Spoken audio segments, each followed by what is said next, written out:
The Race for World First is the most watched event in Warcraft, with thousands of keen-eyed viewers tuning into the race every tier since its inception. In 2018, when Method decided for the first time ever to open the doors and stream their progression, they paved the way for the race we know it today.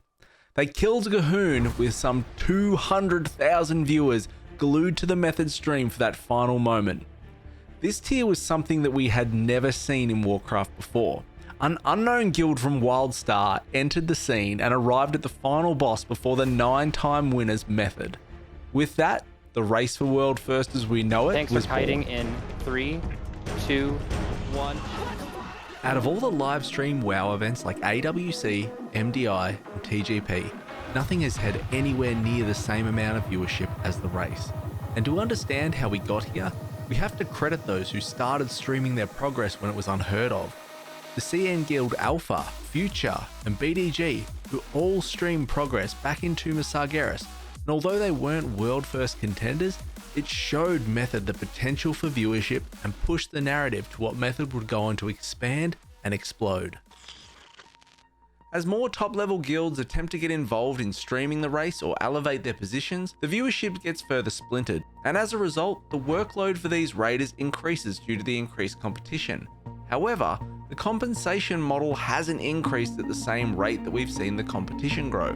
Your average raider is likely on $0 during progression and downtime. If an organisation doesn't have a serious sponsored backer, they're likely banging this all out on pure love. If the guild or organisation is fortunate enough to have a sponsor for the race, then the raiders could be seeing anywhere from $100 to $400 a month for their time. At the top of the mountain, you could see a range between $400 to $1,500 a month. Outside of the race season, raiders need to consistently be improving on their class to maintain their spot on the roster. Multi-classing is now a huge factor in a player handbook, so making new alts, maintaining the same characters, staying across class changes on all of them, attending mandatory sale runs to ensure that there's enough gold to fund the next tier is all a part of a raider's off-season duties. As the competition increases, so does the amount of work required to beat the competition. All of this without there being a promise of a viable financial future or an income stream. So to start, how does an organisation raise capital to play players, analysts, and put on events? Sponsorship, of course. This is why you get pounded with ads when you're watching a Race World First broadcast. The higher the organisation's viewership, the more sponsor exposure and combined ad revenue the organisations can make. Now, to really understand why a bunch of people racing to kill monsters the quickest whilst being paid peanuts is Blizzard's problem, you just need to turn an eye to CSGO, Dota 2, League, and Valorant. These are all juggernauts that have stood the test of time and popularity, and all of them have one thing in common. They all have crowdfunded prize pools. In 2013, Valve with Dota 2 changed the landscape and used crowdfunding to source their prize pool by selling in-game cosmetic items and features, and a portion of that was passed on to the players competing. The International won in 2013 crowdfunded $1.6 million, and it peaked in 2021 at 40 mil. The last recorded International 11 in October 31st, 2022 was 19 mil. Now, the Race for World First has enough viewership to engage with leading mainstream brands, and it has the potential for growth. Simply put, the race is a showcase of Blizzard's brand new content, showcasing it to the world in front of hundreds of thousands of people, bringing community elements together and getting more and more people from all walks of life into raiding and into Blizzard. Back in 2019, Blizzard did actually attempt to crowdfund the prize pool for AWC and MDI. We, the crowd, raised a total of $2.64 million, which is a really decent first round attempt. But to say that Blizzard dropped the ball when attempting this is like pissing on someone's head and telling them it's raining. They balked it hard. Blizzard took a big foul cut of that crowdfunding, around $1.95 million, leaving approximately $330,000 for AWC and MDI each, and they didn't add their usual $500,000 to the prize pool either.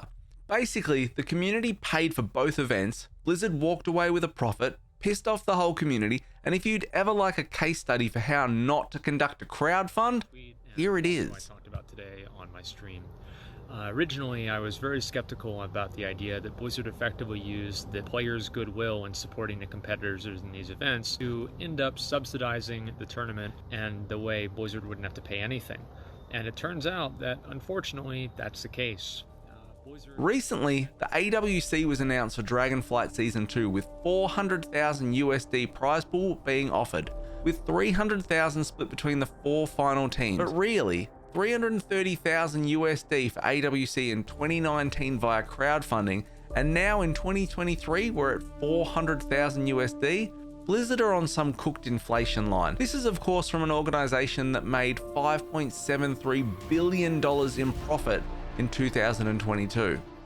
During this expansion, it has become clear that Blizzard is once again attempting to invest in the Twitch audience, trying to engage with the community after they've mismanaged it so poorly in the past, in certain areas at least. We're seeing loads of developer interviews with community creators conducting them, support a streamer program, Twitch drops are finally here, so they are making an attempt to engage with content creators and their audience at a real level. But why is it important for an organization that made $5 billion in profit last year to focus on trying to grow their esports sector for a top % of the player base? I get that seems like a hard sell, but can you imagine what WoW would be like without its competitive scene? Race for World First has long been a thing before it ever became a stream event back in the WoW movie days. You'd go and download the world first kills or server first kills, watch those moments and hear those nerd screams. The Race for World First has never had a catered esports branding approach to it from Blizzard. It has been cultivated and driven solely through community purpose. But imagine what it could be with the right approach and support. Growing this avenue gives a renewed reason to the top players, to the organizations to grow. It spreads naturally to more people in the space. It gives a reason for new ones to enter into the game, and the community continues to thrive and grow, which is what we want.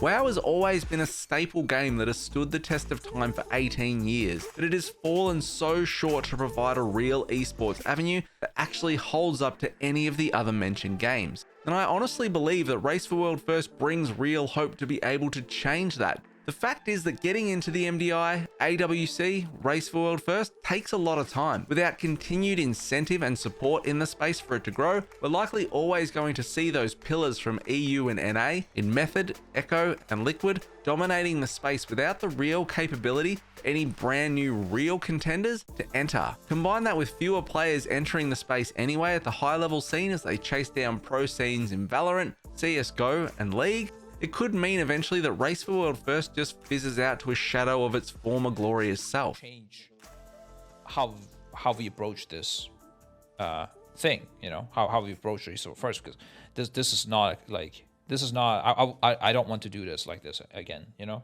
It's not worth it for me.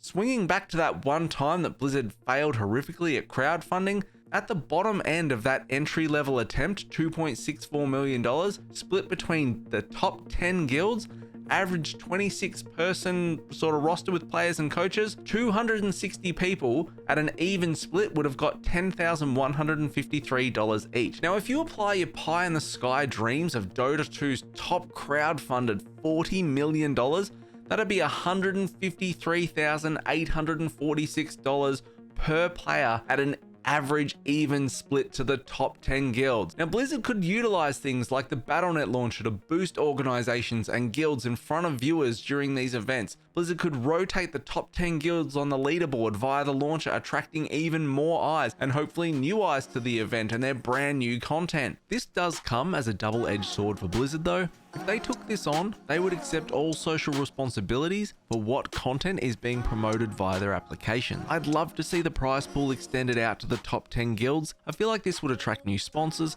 new players, and organizations to this level of the race. It's important to remember that these world-first organizations aren't just the Raiders. They have an ever-expanding team behind the scenes that make these races happen to the standard we expect today. We've seen so many guilds fall to decay over the years. The constant battles of keeping rosters alive after the top-seeded guilds use these lower guilds as recruitment pools. Giving these guilds a reason to keep the lights on is important to see growth and new talent. Having something so grassroots in nature like raiding, and then opening that up to the possibility that even your guild could make a push and walk away with a cut of the prize pool would catapult the popularity of World of Warcraft. And there are so many 3 to 5 day guilds in that scene that would jump at this opportunity. You couldn't talk about the Race for World First without mentioning global release. If Blizzard does get involved, the need for global release becomes paramount. With Blizzard being an NA California-based company, I think the EU at the competitive level have all but accepted the fact that if global release was to occur, it would be on NA hours. The motivation of allowing competitors to make an actual living from doing something they love though would likely soften the blow of an altered sleep schedule for 2 weeks. That being said though, with Heroic and Mythic being released at the same time, the first days of all races are filled with splits, so it would likely just even out. I believe that Blizzard needs to get involved. Crowdfunding could really save the Race for World First and pump new life into one of the most unique esports there is. There is a reason the race has always had such a huge presence in WoW. You should be able to buy an in-game item just like the fireworks that were released for the AWC, or a unique tier-specific tabard, or a tabard of your favorite top 10 guild crest. This doesn't need to be a $25 in-game store item either. Maybe $5. Let Blizzard earn back some of the trust with the community and keep their greed in check. Does anything need to be done? Should Blizzard get involved? And how would you fix the race? Grant me one final blessing.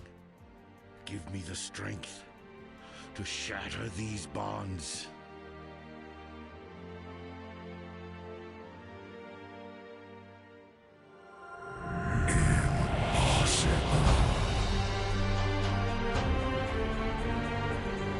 No more, Arthas! No more lives will be consumed by your hatred! Free, at last. It is over, my son. This is the moment of reckoning. The monster in Rise up, champions of the light! 1,000 pieces.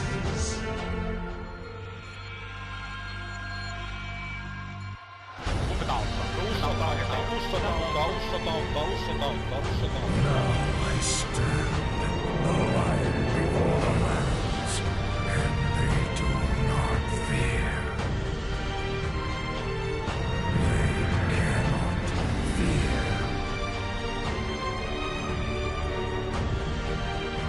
Bow down before the god of death! The Lich King must fall!